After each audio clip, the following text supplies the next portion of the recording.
जय श्री माता जी। भाई और बहनों, सहयोग ध्यान के विषय पर एक और वीडियो मैं आपके सामने रखने का प्रयास कर रहा हूं, जिसको मैं दूसरा भाग कह सकता हूं।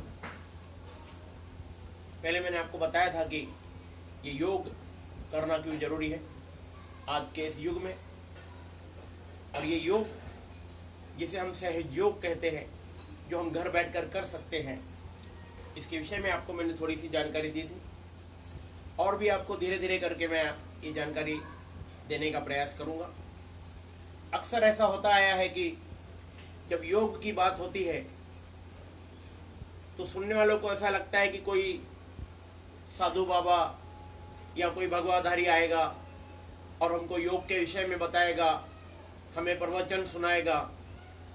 परंतु मैं आपको स्पष्ट तौर से बता देना चाहता हूं, क्योंकि सहयोग कोई प्रवचन नहीं है, सहयोग कोई सत्संग नहीं है। सहयोग परमात्मा से जुड़ने का एकमेव मार्ग है, सत्य को जानने का एकमेव मार्ग है, परमात्मा को प्राप्त करने का एकमेव मार्ग है सहयोग। इसलिए इसको अगर हम नजरअंदाज करते हैं तो परमात्मा का कुछ नहीं जाने वाला। हर युग में, जैसे कि मैंने पहले भी बताया कि हर युग में परमात्मा मानव जाति को बचाने के लिए आते हैं। उनकी चिंता हमेशा सर्वसामान्य लोगों के ऊपर ही होती है। उनको पता है कि सर्वसामान्य जो लोग हैं, जो मेरे बच्चे हैं, जो पूर्ण सत्यता के साथ, पूर्ण ईमानदारी के साथ अपना जीवन जीने का प्रयत्न करते हैं, उन्हीं लोगों को कुछ विशेष प्रकार के लोग सताने का प्रयास करते हैं। इसलिए परमात्मा हर युग में इस पृथ्वी पर आते रहते हैं और अपना संदेश देते रहते हैं और मानव जाति को बचाने का प्रयास करते रहते हैं। तो आज भी इस युग में मैं दावे के साथ कह सकता हूं कि आदिशक्ति श्री माता जी निर्मला देवी इस युग में एक अवतरण बन के आए, जिस शक्ति को प्राप्त करने के लिए 12-12 बरस, 14-14 बरस लग जाते थे, वो शक्ति आदिशक्ति श्री माता जी ने सहज तरीके से कैसे जगाई जाती है, वो पूर्ण रूप से सिद्ध कर दिखाया है।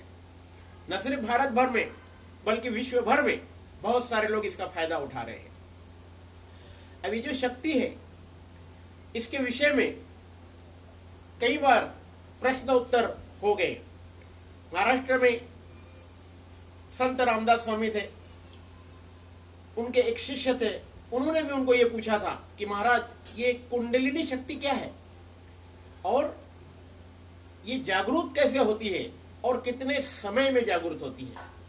तो महाराज ने उत्तर दिया था, तत्क्षण ये शक्ति तत्क्षण जागरूक हो सकती है, परंतु इसको जगाने के लिए सामने अधिकारी होना चाहिए और प्राप्त करने वाले की शुद्ध इच्छा होनी चाहिए। तो हमें शुद्ध इच्छा करनी है।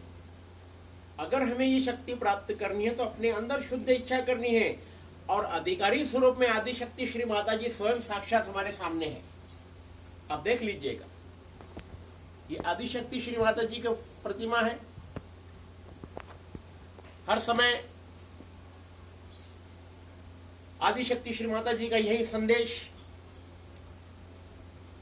कि मेरे सर्वसामान्य बच्चों को, सर्वसामान्य लोगों को, जो दुखी है, पीड़ित है, तकलीफों में जी रहे हैं, उन तक ये सहयोग पहुंचे। श्री माता जी की यही इच्छा है और इसी इच्छा को हम आगे बढ़ाने का प्रयास कर रहे हैं। और आप लोगों से मैं ये विनती करता हूं कि आप इसका अनुसरण करें, सहयोग क्या है इसके विषय में जाने, हमारे अंदर जो शक्ति है कुंडलिनी शक्ति, उसके विषय में जाने, और ये कैसे प्राप्त होती है इसके विषय में जाने।